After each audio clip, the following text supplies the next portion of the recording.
But then in 1967,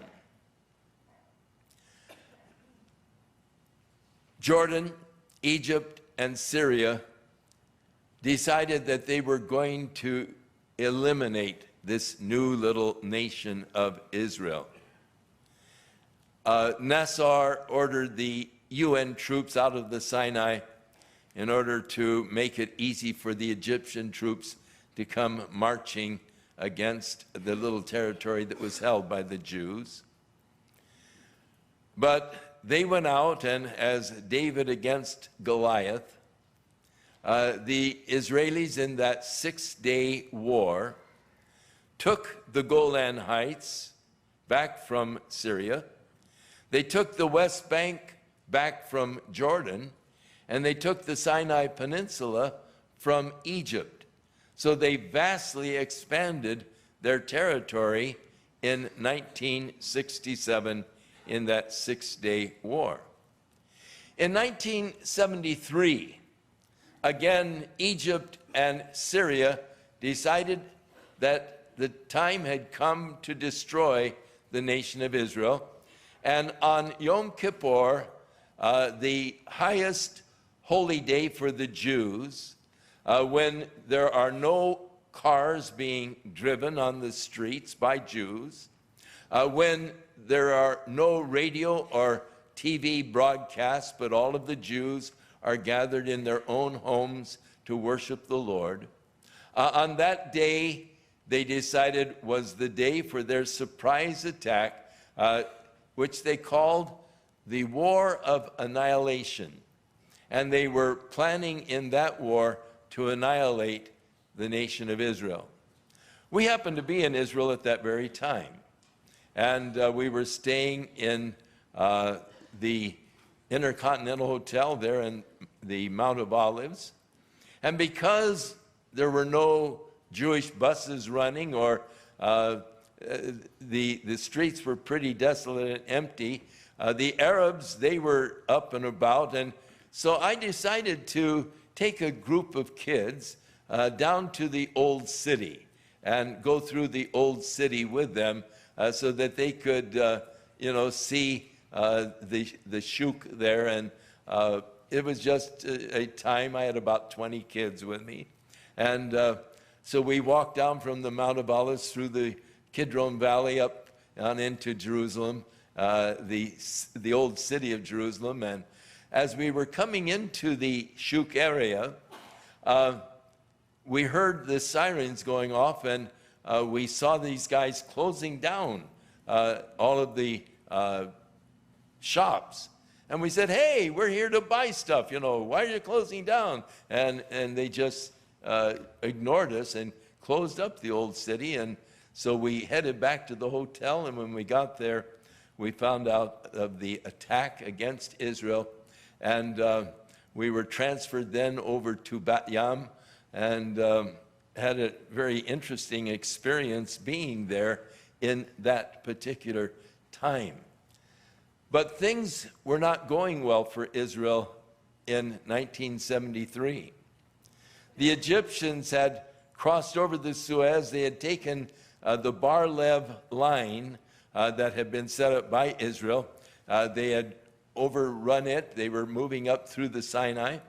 The Syrians had come down from the Golan. They had taken the Golan Heights. They had come all the way to the hills above Tiberias.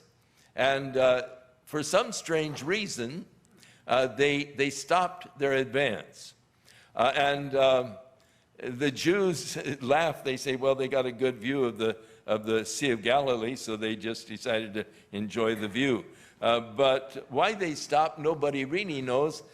What they evidently didn't know, that there were fewer than 90 tanks that were able to stand against them from moving all the way to Haifa. But the Jewish troops, of course, or the Jewish people who were celebrating Yom Kippur in their homes with their families, when the sirens went off, they turned on their radios, and the men were being called to the various places. and Israel began to sort of regroup and get their troops together, and they began to move the tanks up to the area of the Galilee, and they began to move tanks down into the area of the Sinai. And we watched this movement of tanks as we were standing there in the Kidron Valley. But soon the tide of battle began to turn. Eric Sharon, with his armored division, began to move down into the Sinai, and he was a gutsy guy. They began to tell him to cease his advance. But he realized that he had the Egyptians on the run, and so he said, "What was that? My radio is breaking up. I can't hear you." And he continued, and finally he just disconnected the radio, and he trapped the whole 3rd Egyptian army. And he was ready to move against Cairo. And of course, up on the Golan Heights, they began to drive the Syrians back. They had destroyed the Syrian Air Force in the first couple of days, and they began to drive the Syrians back. And so Syria and Egypt began to pressure for a ceasefire.